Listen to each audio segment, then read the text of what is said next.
تمہیداً میں یہ عرض کرنا چاہتا ہوں کہ 20ویں صدی عیسوی جو قریب الاختتام ہے، 1995 اب یہ جا رہا ہے، 5 سال کے بعد یہ صدی اختتام کو پہنچ گئی ہے۔ اس صدی کے بالکل آغاز میں، بلکہ کہنا چاہیے کہ پچھلے صدی کے آخری دہائی میں، ہمارے بر عظیم پاک و ہند جو ایک ملک ہوتا تھا اس زمانے میں، اس میں 2 بہت بڑے بڑے فتنے اٹھے، اور اگرچہ ان کی ظاہری شکل ایک دوسرے سے بہت مختلف ہے، لیکن ان دونوں کا ایک نتیجہ جو ہے وہ جمع ہو کر پوری امت پر اور مسلمانوں پر اجتماعی طور پر اثر انداز ہوا ہے۔ ایک فتنہ قادیانیت۔ غلام احمد قادیانی اگرچہ شخصی اعتبار سے تو پچھلی صدی کے اختتام کے زمانے میں نمایاں ہو چکا تھا، لیکن نبوت کا دعویٰ اس شخص نے اور جو اس کے ساتھ اور مزید دعوے کیے ہیں وہ اس صدی کے آغاز میں کیے ہیں۔ 1905 سے لے کر 1908 تک یہ 3 سال ایسے ہیں کہ جن میں پے در پے مسیح موعود ہونے کا دعویٰ اور مہدی موعود ہونے کا دعویٰ، پھر نبی ہونے کا دعویٰ، یہ کھلے دعوی اس نے جو کیے ہیں۔ اس طریقے سے ایک دوسرا فتنہ وہ تھا انکار سنت یا استخفاف حدیث کا فتنہ، کہ دین میں صرف قرآن مجید ہی کو سند مانا جائے، احادیث نبویہ کو دلیل یا سند کے طور پہ تسلیم نہ کیا جائے، احادیث نبویہ کو اسلامی قانون کا مستقل منبع اور سرچشمہ نہ مانا جائے، بلکہ مستقل قانون جو ہے اسلامی، اس کی سورس صرف قرآن کو مانا جائے۔ ظاہر بات ہے کہ اسی کتاب میں پھر اس فتنے میں اضافہ ہوا کہ قرآن حکیم کی تعویلات بھی جب حدیث نبوی صلی اللہ علیہ وسلم سے آزاد ہو کر کی گئیں تو اس میں بہت سی گمراہیاں خود بخود در آئیں۔ اس فتنے میں اگرچہ انکار ختم نبوت نہیں تھا، لیکن یہ کہ اس کا نتیجہ کیا نکلا، نبوت کی اہمیت ختم ہو گئی، سنت کی اہمیت ختم ہو گئی، حدیث کی اہمیت ختم ہو گئی، تو نتیجہ تو وہی نکلا کہ جو انکار ختم نبوت کا ہو سکتا تھا عملی اعتبار سے وہی نتیجہ اس فتنے کا بھی برآمد ہوا۔ یہ جو فتنہ ہے اس کا کچھ آغاز سر سید احمد خان نے کر دیا تھا، اللہ تعالیٰ انہیں معاف فرمائے۔ واقعہ یہ ہے کہ میں اس کی وضاحت اس لیے کر دینا چاہتا ہوں کہ مجھے کئی مرتبہ یہ سننے میں آیا ہے کہ بعض حضرات مجھ سے، خاص طور پر کراچی کے لوگ، اس لیے ناراض ہیں کہ میں سر سید احمد خان مرحوم پر تنقید کرتا ہوں۔ تو یہ جان لیجئے کہ میرے نزدیک سر سید احمد خان کی شخصیت کے 2 پہلو ہیں۔ ایک پہلو ان کا مسلمانوں کا قائد اور رہنما ہونے کا پہلو ہے۔ مسلمانان ہند کو جو مسائل درپیش تھے، ہندوؤں کے ساتھ جو مسابقت ہو رہی تھی، جس طریقے سے انگریز مسلمانوں کو دبا رہا تھا، اور پھر مسلمان خود بھی جدید تعلیم سے اپنے آپ کو علیحدہ رکھ رہے تھے، جس سے اندیشہ یہ تھا کہ مسلمان تو یہاں صرف یا تو یہ کہ قصاب رہ جائیں گے اور یا سقے رہ جائیں گے یا پلے دار رہ جائیں گے، باقی یہ کہ اس ملک کے اندر کوئی مسلمانوں کی حیثیت نہیں رہے گی۔ اس اندیشے کو، اس خطرے کو انہوں نے محسوس کیا، اور مسلمانان ہند کی مصلحت میں، ان کی خیر خواہی میں، ان کی بھلائی میں انہوں نے جو کچھ سوچا اور جو نتائج اخذ کیے، یہ میرے نزدیک ان کی شخصیت کا ایک رخ ہے۔ اس میں میں انہیں بے انتہا مخلص آدمی سمجھتا ہوں۔ ان کے جو بھی نتائج نکلے اس سے چاہے کسی کو اختلاف ہو، لیکن بنیادی طور پر جو بات انہوں نے کہی وہ صحیح تھی کہ ہمیں انگریزی زبان کا اس طرح بائیکاٹ کرنا درست نہیں ہے، ہمیں جدید علوم کو بھی پڑھنا چاہیے، ہمیں دیکھنا چاہیے ان میں کیا غلط ہے کیا صحیح ہے، جو ان میں صحیح ہے اسے اختیار کرنا چاہیے، جو غلط ہے اسے رد کرنا چاہیے۔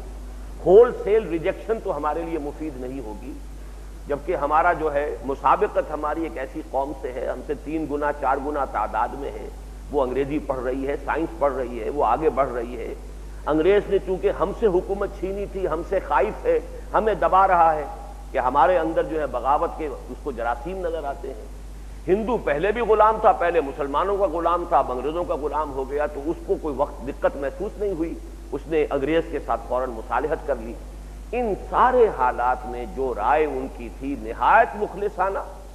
نتائج کچھ بھی نکلے ہوں، لیکن یہ کہ جہاں تک ان کی نیک نیتی کا تعلق ہے، ان کے خلوص کا تعلق ہے، اس میں مجھے کوئی شک نہیں۔ یہ ان کی شخصیت کا ایک رخ ہے، بلکہ یہ بھی کہ وہ خود ایک نہایت پابند صوم و صلاۃ انسان تھے۔ نہ صرف پابند صوم و صلات تھے، سب کو معلوم ہے ان کی داڑھی، وہ تو یوں سمجھیے کہ آج کل تو شاید ہی کہیں اس قسم کی داڑھی نظر آتی ہو کہیں۔ پھر یہ کہ ان کا پردہ ان کے گھر میں اتنا سخت تھا کہ اس وقت کے گورنر نے، یو پی کے گورنر نے یہ کہا کہ میری بیگم آپ کے ہاں آپ کی خواتین سے ملنا چاہتی ہیں، تو جواب یہ دیا تھا سید احمد خان نے کہ ہماری خواتین کا غیر عورتوں سے بھی پردہ ہے۔ اور واقعہ یہ ہے کہ سورہ نور میں جو الفاظ آئے ہیں وَنِسَائِهِنَّ، محرم جو ہے وہ در حقیقت جب ان کی فہرست آئی ہے سب کی، جن کے سامنے کوئی مسلمان عورت اپنی زیبائش اور آرائش کے ساتھ، زینت کے ساتھ آ سکتی ہے، تو وہاں پر تمام عورتیں نہیں کہا گیا، وَنِسَائِهِنَّ، ان کی اپنی جو عورتیں۔ اس پر انتہا درجے میں عمل کیا، اور جرأت کا عالم دیکھیے کہ lieutenant governor of U P, اور اس کو جواب دے رہے ہیں سر سید احمد خان کہ ہماری خواتین کا غیر خواتین سے بھی پردہ ہے۔ تو معلوم ہوا کہ جہاں تک خود دین پر عمل پیرا ہونے کا تعلق ہے اس میں کوئی کمی نہیں تھی۔ اسی طریقے سے حضور صلی اللہ علیہ وسلم سے ان کی محبت جو ہے، واقعہ یہ اس کا آپ اندازہ نہیں کر سکتے۔ جب وہ کتاب لکھی گئی ہے حضور کی سیرت کے اوپر حملے کیے گئے ہیں، اور کرنے والا وہی شخص تھا گورنر یو پی کا، تو آپ کو معلوم ہونا چاہیے کہ اس کا جواب جو لکھا ہے سر سید احمد خان نے براہین خطبات احمدیہ کے نام سے، وہ بہت زبردست ایک کتاب ہے، اور اس کتاب کے لیے وہ انگلینڈ گئے ہوئے تھے، اور اس کو چھپوانے کے لیے ان کے پاس پیسہ نہیں تھا۔ انہوں نے یہاں پیغام بھیجا کہ میری کوٹھی بیچ دو اور مجھے وہ رقم فراہم کرو تاکہ میں وہ کتاب شائع کر سکوں۔ تو میں نے یہ ساری باتیں اس لیے کہی ہیں کہ مجھے سر سید احمد خان سے کوئی قد نہیں ہے، کوئی بغض نہیں ہے، کوئی دشمنی نہیں ہے، لیکن ان کی شخصیت کا ایک دوسرا پہلو ہے جس کو ماننا پڑتا ہے۔ انہوں نے اپنے آپ کو ایک مفسر قرآن کی حیثیت سے بھی پیش کیا، انہوں نے اپنے آپ کو دین کے ایک ترجمان کی حیثیت سے بھی پیش کیا۔ اب یہ فرق دیکھیے، قائد اعظم محمد علی جناح کا معاملہ یہ ہے کہ وہ صرف ایک سیاسی رہنما بنے، انہوں نے کہیں مفسر بننے کی کوشش نہیں کی، کہیں محدث بننے کی کوشش نہیں کی، کہیں کسی دینی مسئلے کے اندر رائے دینے کی کوشش نہیں کی، لہذا اس اعتبار سے ان کے لیے بہت ہی وہ معاملہ محفوظ رہا ہے۔ سر سید احمد خان کا معاملہ یہ ہے کہ انہوں نے 15 پارے کی تفسیر لکھی ہے، وہ مفسر کی حیثیت سے سامنے آتے ہیں، مکمل نہیں کر سکے لیکن پورے 15 پارے کی تفسیر لکھی ہے۔ پھر یہ کہ انہوں نے بہت سی دینی جو تعویلات کی ہیں اس میں یقیناً بہت بڑی بڑی گمراہیاں ہیں، بہت بڑی بڑی ٹھوکریں ہیں جو انہوں نے کھائی ہیں۔ انہوں نے جنات کے وجود کا انکار کیا ہے، جن کوئی نہیں ہے، صرف اجڑ گنوار قسم کے لوگ جو ہوتے ہیں مشتعل مزاج، وہ جن کہہ دیے گئے۔ انہوں نے فرشتے کا انکار کیا ہے، فرشتہ کوئی شے نہیں ہے۔ جبریل امی قرآن با پیغام نمی خام ہما گفتار معشوق قرآن کے مندارم، مجھے کسی جبریل کا لایا ہوا قرآن نہیں چاہیے، میرے پاس جو قرآن ہے وہ تو میرے معشوق کا کلام ہے۔ اب معشوق اللہ کے لیے بھی ہو سکتا ہے، اللہ محبوب ہے اہل ایمان کا، اور محبوب اور معشوق محمد الرسول اللہ بھی ہو سکتے ہیں، دونوں کا امکان تو موجود ہے، لیکن یہ کہ بیچ میں سے پتہ چاک کر دیا گیا حضرت جبرائیل علیہ الصلوۃ والسلام کا۔ حالانکہ آپ کو معلوم ہے کہ ایمان بالملائکہ جو ہے وہ ہمارے بنیادی ایمانیات میں شامل ہے۔ آمنت باللہ وملائکتہ وکتبہ ورسلہ والیوم الآخر والقدر خیرہ وشرہ من اللہ تعالی والبعث بعد الموت، اللہ کے فوراً بعد اس کے ملائکہ پر ایمان۔ اس اعتبار سے سر سید احمد خان ہی سے استخفاف حدیث کا فتنہ شروع ہوا ہے۔ اس فتنے کو پھر اس ملک کے اندر کافی بڑے پیمانے پر انگریزی اسکولوں اور کالجوں یونیورسٹی سے تعلیم شدہ لوگوں میں سے پھیلایا ہے علامہ مشرقی نے، لیکن دوسری طرف دو اور اشخاص جو علماء کے طبقے میں سے نکل آئے اس دور میں، ایک عبداللہ چکڑالوی ہوتا تھا پنجاب کا، اور ایک اسلم جیراج پوری ہوتے تھے یو پی کے، ان دو حضرات نے بھی انکار حدیث کے فتنے کو بڑی ہوا دی، اور ہمارے دور میں آ کر پھر یہ سارے فتنے جمع ہو گئے ایک شخص کے اندر، اور اس کا نام غلام احمد پرویز تھا۔ تو عجیب بات یہ ہے کہ غلام احمد قادیانی پنجاب سے اور غلام احمد پرویز پنجاب سے، ان دونوں کے فتنوں سے جو نتیجہ نکلا ہے، ایک تو خیر دو معاملہ ہے، یہ امت فیصلہ کر چکی ہے، اجماع ہو چکا قطعاً پوری دنیا میں کہ قادیانی دائرہ اسلام سے خارج ہے، لیکن یہ دوسرا فتنہ جو ہے اس کے اثرات ہمارے ہاں بڑے وسیع حلقے میں پھیلے ہوئے۔ جدید تعلیم یافتہ لوگوں کا کوئی ہی حصہ ہوگا جو اس سے بچا ہوا ہو۔ حدیث کا استخفاف قرآن مجید پر تو ٹھیک ہے، یہ تو اللہ کا کلام ہے، اس پر ہمارا ایمان ہے، ہمیں یقین ہے اور یہ محفوظ ہے، لیکن حدیث کے بارے میں کچھ نہیں کہہ سکتے۔ حدیث جو ہے اس میں تو بہت سی چونکہ گھڑ بھی لی گئی تھی، واقعہ ہے۔ اس حوالے سے یہ ہے کہ ہوتے ہوتے اس کی طرف جو ہے عدم التفات اور اس سے استغنا جو ہے وہ سمجھیے کہ جدید تعلیم یافتہ مسلمانوں کے اندر بہت دور دور تک اور بہت گہرائی میں سرایت کیے ہوئے ہیں۔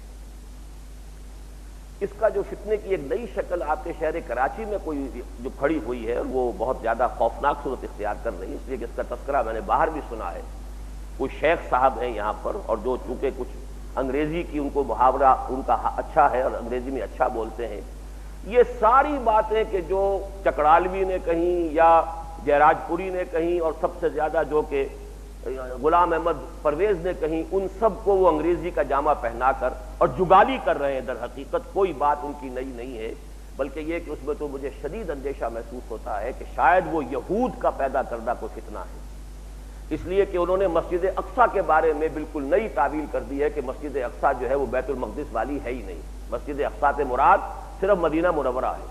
سبحان الذی اسریٰ بعبدہ لیلا من المسجد الحرام الی المسجد الاقصیٰ، بس یہ کہ جو ہجرت ہوئی ہے تو اللہ جو ہے اپنے رسول صلی اللہ علیہ وسلم کو مسجد حرام مکے والی مسجد سے مدینے والی مسجد میں لے گیا. یہ مسجد اقصیٰ سے کوئی تعلق مسلمانوں کا نہیں ہے. یہ بات جرأت کے ساتھ آج کراچی میں رہنے والا ایک شخص کہہ رہا ہے، اور اس کے ٹیپس کے ذریعے سے اور اس کی تقریروں کے ذریعے سے یہ بہت دور دور تک پھیل رہی ہے. اور اس کے ساتھ ہی جیسا کہ میں عرض کروں گا، یوں سمجھیے کہ یہ ایسا ہی نہیں ہے کہ کوئی یعنی اتفاقی معاملہ ہو گیا ہے کہ یہ دونوں چیزیں مل گئی ہیں. یہی عین وقت ہے جب کہ مسجد اقصیٰ کو منہدم کرنے کا معاملہ جو ہے یوں سمجھیے کہ اب سالوں کی بات نہیں، شاید مہینوں اور ہفتوں کی بات ہے، کیونکہ یہ بات تو اب طے شدہ ہے کہ اس کو انہوں نے گرانا ہے اور تھرڈ ٹیمپل اپنا بنانا ہے.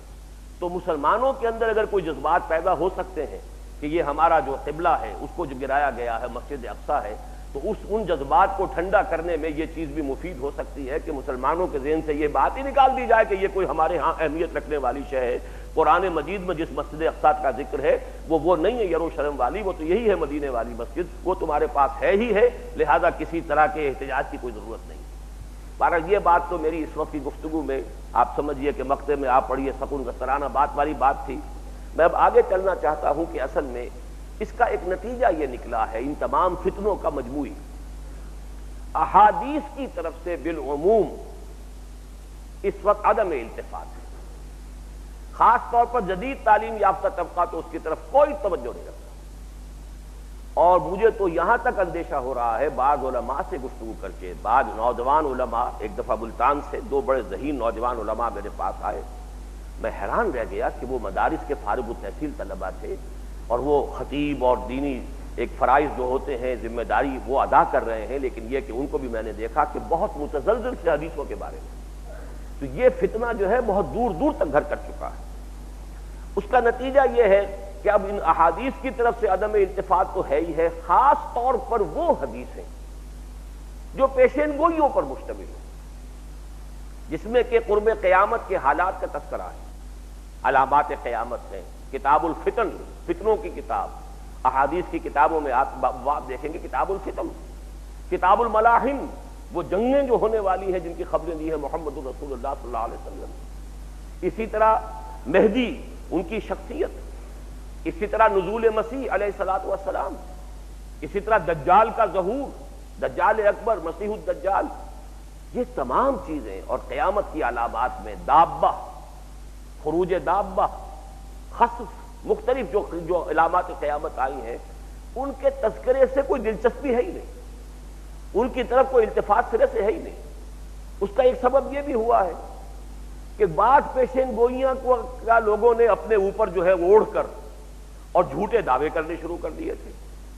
کیونکہ مہدی کی پیشین گوئیاں موجود ہیں تو نہ معلوم کتنے لوگ ہماری امت میں پیدا ہوئے انہوں نے مہدی کا دعویٰ کر دیا. مہدی جون پوری ایک بہت بڑی شخصیت جو ہے خود ہندوستان میں گزرے ہیں.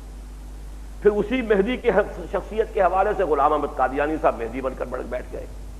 پھر نزول مسیح کی خبر دی ہوئی ہے تو اس کے حوالے سے ان کا میں ہی مسیح ہوں، مسیح مسیح آنا تھا، مسیح ابن مریم تو نہیں آنا، وہ تو فوت ہو گئے، مر چکے، اور ان کے دوبارہ آنے کا کوئی سوال نہیں. میں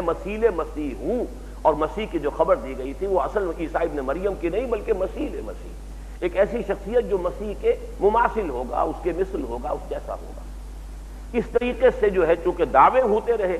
اس سے بھی مسلمانوں نے کہا کہ یہ جو حدیثیں کہ جن کے اندر اس قسم کی خبریں دی ہوئی ہیں، شاید یہ حدیثیں سبب بن گئی ہیں ان لوگوں کی گمراہی کا. حالانکہ در حقیقت ان لوگوں نے اپنی گمراہی کے لیے اور اسے پھیلانے کے لیے ذریعہ بنا لیا ان احادیث کو. بات در حقیقت یوں ہے، لیکن اس سے بھی مسلمانوں کے اندر ایک بوجھ سا پیدا ہو گیا نفسیاتی اعتبار سے ان چیزوں ہی کے بارے میں کہ جن میں پیشن گوئیاں جن احادیث میں کی گئی ہیں ان سے ایک طرح کا ابا اور ایک طرح کا انقباض جو ہے وہ عام طور پر مسلمانوں میں پایا جاتا ہے۔ پیشین گوئیوں کے بارے میں ایک مرتبہ جبکہ میرے کچھ مضامین چھپ رہے تھے نوائے وقت میں، اور اب وہ ایک کتابی شکل میں موجود ہیں، سابقہ اور موجودہ مسلمان امتوں کا ماضی حال اور مستقبل، تو اس زمانے میں جب یہ مضامین میں انہی موضوعات کے اوپر میں نے وہ کچھ کالمز لکھے تھے تو بہت میرے پاس خطوط آئے کہ کیا پیشین گوئیوں کی باتیں کرتے ہیں۔ پیشین گوئیوں کا مطلب تو یہ ہے کہ اگر یہ سب کچھ ہونا ہے تو مسلمان ہاتھ پر ہاتھ دھرے بیٹھے رہے،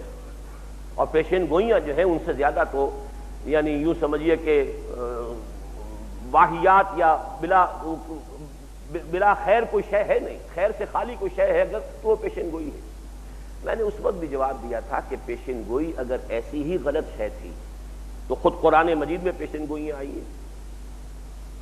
الف لام میم غلبت الروم فی ادنی الارض وهم من بعد غلبهم سیغلبون فی بضع سنین۔ الف لام سورہ روم کی ابتدائی آیات ہیں۔ رومی مغلوب ہو گئے ہیں قریب کی سرزمین میں، اور ان قریب وہ دوبارہ غالب آ جائیں گے اپنی مغلوبیت کے بعد 10 سال سے کم مدت کے اندر اندر۔ یہ پیشین گوئی تھی جو قرآن نے کی ہے، اور کی کب ہے؟ جبکہ ابھی حضور صلی اللہ علیہ وسلم کی نبوت کا آغاز تھا، یعنی آپ پر وحی کا آغاز ہوا ہے، سن 4 نبوی کے آس پاس یہ واقعہ ہوا ہے۔ وجہ کیا بنی اس کی کہ جب یہ رومیوں کی اور ایرانیوں کی جنگ ہو رہی تھی، اور آپ کو معلوم ہے یہ جزیرہ نماء عرب کا نقشہ اگر ذہن میں آپ رکھیں تو اوپر جا کر یہ ایک طرف عراق ہے ایک طرف شام ہے۔ شام جو ہے شام عرب وہ مغرب کی طرف ہے میڈیٹرینین کے ساتھ، عراق عرب یہ ایران کے ساتھ ہے۔ عراق عرب اس وقت قبضے میں تھا ایران کے، تو ایران اور عراق یہ سلطنت کسریٰ تھی۔ شام قبضے میں تھا رومیوں کے، شام سے ترکی اور اس کے بعد پورا یوں سمجھیے کہ یورپ کا کچھ علاقہ یہ رومن امپائر تھی۔ یہ 2 سپر پاورز تھیں اس دور کی، اور کئی 100 سال سے ان کے درمیان جنگیں ہو رہی تھیں۔ ایک بڑی عظیم جنگ ہوئی ان کے درمیان۔ ہرقل جو اس وقت کا روم کا جو فرما روا تھا، قیصر روم، اس سے زبردست شکست ہوئی۔ نتیجہ یہ نکلا کہ بیت المقدس ان کے ہاتھ سے نکل گیا، اور جو ان کی مقدس صلیب تھی اس کو بھی رومی لے گئے۔ گویا کہ مذہبی اعتبار سے، دینی اعتبار سے، سیاسی اعتبار سے، عسکری اعتبار سے بدترین حالات ہو گئے رومیوں کے۔ مکے میں مشرکین نے بغلیں بجانی شروع کر دی۔ انہوں نے بغلیں اس لیے بجائیں کہ دیکھو وہ آتش پرست ہیں، وہ تو ہمارے بھائی ہوئے، ہم بت پرست ہیں وہ آتش پرست ہیں، اور وہ ہیں نصرانی عیسائی وہ تمہارے بھائی ہیں، تم مسلمان ہو تم عیسیٰ کو مانتے ہو یہ تمہارے بھائی ہیں، تو تمہارے بھائیوں کو ہمارے بھائیوں نے تلپٹ کر دیا اور مار دیا اور پیٹ دیا، تو وہ بڑی خوشیاں منا رہے تھے۔ اس وقت یہ آیات اتری ہیں، الف لام میم غلبت الروم فی ادنی الارض وهم من بعد غلبهم سیغلبون فی بضع سنین۔ اگرچہ قریب کی سرزمین، اب جزیرہ نماء عرب سے قریب پر سرزمین تو یہی ہے نا، شام عرب، عراق، یہاں رومی مغلوب ہو گئے ہیں، لیکن ان قریب وہ اپنی اس مغلوبیت کے بعد غالب آ جائیں گے، اور یہ ہوگا بضع سنین میں۔ اچھا، اس پیشین گوئی کی بنیاد پر حضرت ابوبکر صدیق رضی اللہ تعالیٰ عنہ نے ایک مشرک سے ایک شرط بھی بنا لی کہ شرط لگاتا ہوں میں کہ یہ رومی مغلوب ہو جائیں گے، ہماری قرآن میں آیت نازل ہو چکی ہے رومی غالب آ جائیں گے، اس پر شرط لگائی کچھ اونٹوں کی، لیکن یہ کہ اس میں مدت کم رکھی تھی، غالباً 2 سال۔ حضور کے پاس جب آئے خبر دی کہ میں نے یہ شرط لگا لی ہے، حضور نے فرمایا کہ نہیں، 9 سال کی مدت کرو اور اونٹ بڑھا دو، شرط کی مقدار بڑھا دو لیکن مدت 9 سال، اس لیے کہ بضع کا لفظ آیا ہے، اور بضع عربی زبان میں 10 سے کم تر پر اطلاق ہوتا ہے، 8 بھی ہوگا 9 بھی ہوگا تو بضع، 7 ہو 6 ہو 5 ہو 4 ہو 3 ہو 2 ہو، وہ سارا کا سارا بضع میں آئے گا۔ فی بضع سنین آیا ہے تو گویا کہ 10 سال سے کم تر مدت کے اندر تو یہ ہو جائے گا، لیکن یہ کہ اس سے کم کی تم شرط نہ لگاؤ۔ بالکل ٹھیک 9 برس کے بعد وہ واقعہ پیش آیا، بڑے ہی معجزانہ طریقے پر ہرقل نے جو حملہ کیا ہے۔ اب اگر نقشہ آپ کے سامنے ہو تو اس نے بحر کیسپین کی طرف سے حملہ کیا، یعنی ایران پر حملہ کیا ہے اس کے عقب سے جا کر، اور پھر شکست فاش دی ہے، اور پھر یروشلم بھی اس کو دوبارہ مل گیا ہے، وہ صلیب جو ان کی مقدس صلیب تھی وہ بھی اس نے دوبارہ حاصل کر لی ہے، اور پھر وہ اس فتح کا شکرانہ ادا کرنے کے لیے ایک بڑا طویل سفر کر کے انطاکیہ سے اور یروشلم تک پیدل چل کر آیا، سواری پر نہیں پیدل چل کر آیا ہے، صرف شکرانہ ادا کرنے کے لیے کہ ہمیں پھر اللہ تعالیٰ نے فتح عطا کر دی ہے ان آتش پرستوں کے مقابلے میں۔ اور قرآن مجید میں یہ خبر بھی تھی کہ اس دن یومئذ یفرح المومنون، اہل ایمان کو بھی ایک خوشی حاصل ہوگی، اور یہ بالکل وہی دن تھا جس دن کے مسلمانوں کو بدر میں فتح حاصل ہوئی ہے۔ وہی 9 برس کے بعد ادھر مسلمانوں کو بدر میں کفار مکہ پر فتح حاصل ہوئی، ادھر ہرقل کو دوبارہ فتح حاصل ہو گئی۔ تو یہ پورا سلسلہ قرآن میں ایک پیشن گوئی کے اعتبار سے ہے کہ نہیں؟ تو پیشن گوئیوں سے قطعاً کسی درجے کا انقباس، قطعاً کسی درجے میں ان سے آپ کی طبیعت میں اباح ہو، دیکھنا یہ ضرور چاہیے کہ کوئی شے قرآن میں آئی ہے، ٹھیک ہے الحمدللہ، یہ تو محفوظ کلام ہے اور اس کے اندر تو کسی ایک حرف کے اندر بھی ہمیں شک و شبہ نہیں۔ ہاں حدیث میں بات آئی ہے تو حدیث میں ہمیں سند دیکھنی ہوگی۔ یہ اگر متفقن علیہ روایت ہے، بخاری اور مسلم دونوں اماموں نے اس کو تسلیم کر لیا ہے، تو یہ سند کے اعتبار سے، وثوق کے اعتبار سے تقریباً قرآن کے پاس پہنچ جانے والی شے ہے۔ اگر اس سے کمتر ہے تو اس سے کمتر ہے، اس سے کمتر ہے تو پھر اس درجے میں ہے، الاقرب فالاقرب، اور اس طریقے سے ہوتا چلا آیا ہے۔ حدیثیں تمام برابر نہیں ہیں، قرآن سارا برابر ہے۔ قرآن کا ایک ایک حرف جو ہے وہ یقینی ہے، قطعی ہے، محفوظ ہے۔ حدیثوں کے بارے میں ہمارے محدثین نے پوری زندگیاں اسی لیے کھپائی ہیں، انہوں نے اپنی پوری زندگیاں کھپائی ہیں، یعنی محیر العقول قسم کے کارنامے سر انجام دیے ہیں، لاکھوں حدیثوں کی چھان پھٹک کی ہے، اور پھر ان کے اندر سے درجہ بندی کی ہے، یہ حدیث اس درجے کی ہے، یہ حدیث اس درجے کی ہے، یہ حدیث اس درجے کی ہے، پھر یہ حدیث ضعیف ہے، یعنی اس کی سند ثابت نہیں ہو رہی، لیکن وہ اس سے اگلا درجہ یہ حدیث موضوع ہے، یعنی جس کے بارے میں ثابت ہو گیا ہے کہ یہ جھوٹی حدیث ہے، گھڑی گئی حدیث ہے۔ عام طور پر لوگ موضوع اور ضعیف جو ہے اس کے اندر بھی فرق نہیں کرتے، زمین و آسمان کا فرق ہے۔ موضوع حدیث وہ ہے جس کو محدثین نے قرار دیا ہو کہ یہ جھوٹی ہے، گھڑی ہوئی ہے، بنائی ہوئی، اور ضعیف حدیث وہ ہے کہ جس کی سند کے اندر ضعف ہے۔ اور آپ کو معلوم ہونا چاہیے کہ بہت سی سچائیاں ایسی ہوتی ہیں جن کی سند صحیح نہیں ہوتی۔ آپ کو آج کل معلوم ہے کہ اصول دنیا میں یہ کہا جاتا ہے کہ صحیح آپ بولیں گے تو کوئی مقدمہ ثابت نہیں ہوگا عدالت کے اندر جا کر، جب تک کچھ نہ کچھ جھوٹ اس میں شامل نہ کرے۔ تو کسی سچ کو سچا ثابت کرنا سند کے اعتبار سے کوئی آسان کام نہیں ہے۔ تو جو چیز سند کے اعتبار سے تمام چھلنیوں میں سے نکل کر آ گئی ہے، متفقن علیہ روایت، اس کے بارے میں تو جو میں نے عرض کیا ہے کہ اس کے بارے میں تو سمجھنا چاہیے کہ وہ بالکل قرآن مجید کے قریب پہنچ گئی ہے سند کے اعتبار سے۔ باقی یہ کہ جہاں تک دوسری حدیثیں ہیں ان کے اندر درجہ بندی ہے، ہم اسے حفظ مراتب کے ساتھ جو جس حدیث کا درجہ ہے اسی کے اعتبار سے اپنے سامنے رکھیں گے، اور یہ معاملہ بہرحال محدثین کا اور پھر فقہا کے مابین ہے کہ کون سی حدیث سے کوئی عقیدہ ثابت ہو سکتا ہے، کون سی حدیث سے کوئی احکام ثابت ہو سکتے ہیں۔ اور یہ چیز تقریباً متفق علیہ ہے کہ ضعیف احادیث جو ہیں وہ قبول کی جا سکتی ہے، احکام میں نہیں۔ کسی شے کی حلت اور حرمت میں حدیث جو ہے ضعیف قبول نہیں کی جائے گی، لیکن کسی نیکی کی تلقین میں ضعیف حدیث ہے تو ضعیف حدیث قبول کر لی جائے گی، ضعیف موضوع نہیں، ضعیف حدیث۔ ضعیف اور موضوع کے فرق کو ذہن میں رکھیے، موضوع حدیث کسی درجے میں کبھی قبول نہیں کی جائے گی، لیکن ضعیف حدیث کو فضائل اعمال کے ضمن میں یا اسی طرح کی اور چیزوں کے ضمن میں اختیار کر لیا جائے گا، قبول کر لیا جائے گا، اگرچہ احکام اس سے ثابت نہیں ہوں گے۔ کسی شے کی حلت، حرمت، فرضیت، واجبیت، یہ چیز جو ہے وہ ضعیف حدیث سے ثابت نہیں ہوگی۔ بہرحال میں یہاں پہ خاص طور پر آپ کو آج توجہ